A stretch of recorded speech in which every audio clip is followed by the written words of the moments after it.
Hello friends, நம்ம இன்றைக்கி இதை பற்றி பார்க்க போனால் இலக்கிய வரப்போகிற எபிசோடில் என்ன இன்ட்ரெஸ்டிங்கான சுவாரஸ்யமான விஷயம் நடக்க போதாங்க பார்க்க போகிறோம். வாங்க வீடியோக்குள்ளே போயிடலாம்.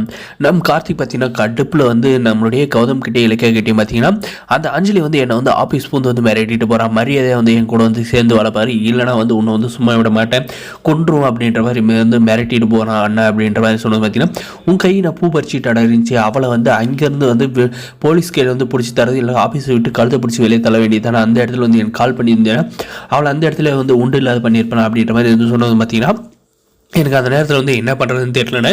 அதுவும் போக என் நிம்மதியாக கெடுக்கிற மாதிரி அவள் பண்ணுறா அப்படின்ற மாதிரி சொன்னதும் பார்த்தீங்கன்னா சரி, நீ அவளை பற்றி கவலைப்பட்டு நீ எல்லாம் உன்னை கெடுத்துக்காத.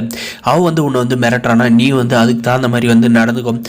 அவளை நீ மிரட்டு, அவளாம் ஒரு ஆள், அவளுக்கு நீ பயப்படக்கூடாது. அவன் தப்பு பண்ணிகிட்டே உன்னை மிரட்டுறானா, நீ எந்த ஒரு தப்பும் பண்ணல, அதனால் அவளை மிரட்டுறதுனால நீ வேறு என்னன்னாலும் பண்ணுவோம், அண்ணா நீ உன் கூட இருக்கும் அப்படின்ற மாதிரி சொல்லிட்ட பாரு. பார்த்தீங்கன்னா அந்த அஞ்சலி பார்த்தீங்கன்னா வீடு பூந்து போயிட்டு மிரட்டுறாங்க.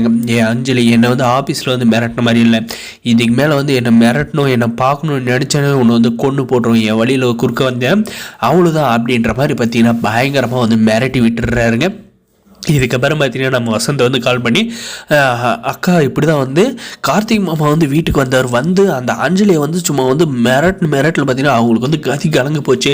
அதுவும் போக இந்த சிந்தாமணி அத்தை மாப்பிள்ளை எங்கள் பொண்ணு மன்னிச்சிருங்க ஏற்றுவோங்க அப்படின்ற மாதிரி கெஞ்சினாலையும் பார்த்தீங்கன்னா கார்த்திக் மாமா அவங்கள மரியாதையோடு இருந்துங்க அவ்வளோதான்ற மாதிரி இனிமேல் பொண்ணு வாழ வேண்டியதாக இருக்கணும், எனக்கு இன்னொரு வாழ்க்கையை நான் அமைச்சிக்க போகிறேன் அப்படின்ற மாதிரி சொல்லிட்டு வந்துட்டாங்க அப்படின்ற மாதிரி சொன்னது நமக்கு இலக்கியாவும் கௌதம் ரொம்பவுமே சந்தோஷப்படுறாங்க.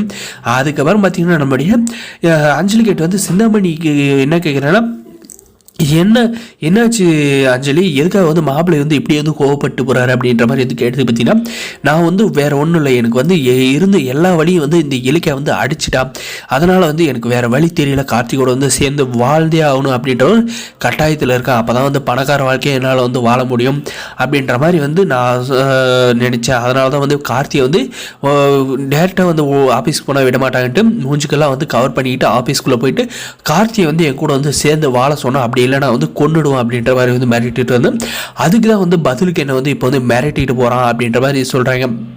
ஏடி கட்டின புருஷனை கொல்றன்ற மாதிரி சொல்கிறே, பெத்த அப்பனே கொல்ல பார்த்தேன், நீ கட்டின புருஷனை கண்டிப்பாக கொல்ல பார்ப்பா, ஆனால் இப்படி ஓப்பன் ஸ்டேட்மெண்ட்டாக கொடுத்துட்டு வந்திருக்கேன், அந்த ஆஃபீஸில் நீ போனதுக்கான எல்லா சிசிடிவி ரெக்கார்டும் இருக்கும், உன்னை ஈஸியாக ஜெயிலில் போடுவாங்க, அந்த இலக்கை ஆல்ரெடி நிறைய ஆதாரத்தை வச்சு சுற்றிக்கிட்டு திருறா, இதெல்லாம் இருக்குது, நீ இப்படி போயிட்டு வசமாக மிரட்டிட்டு வந்திருக்க, இதெல்லாம் வச்சு அவங்க மிரட்டினாங்களும் நம்ம ஆயுசுக்கு ஜெயிலேருந்து வெளியே வர முடியாது அப்படின்ற மாதிரி சொல்கிறாங்க. நம்ம இலக்கிய கௌதம் அந்த வேலையை முதல்ல செய்ய நினைக்கிறோம். இந்த வீடியோக்கு லைக் பண்ண பாருங்க.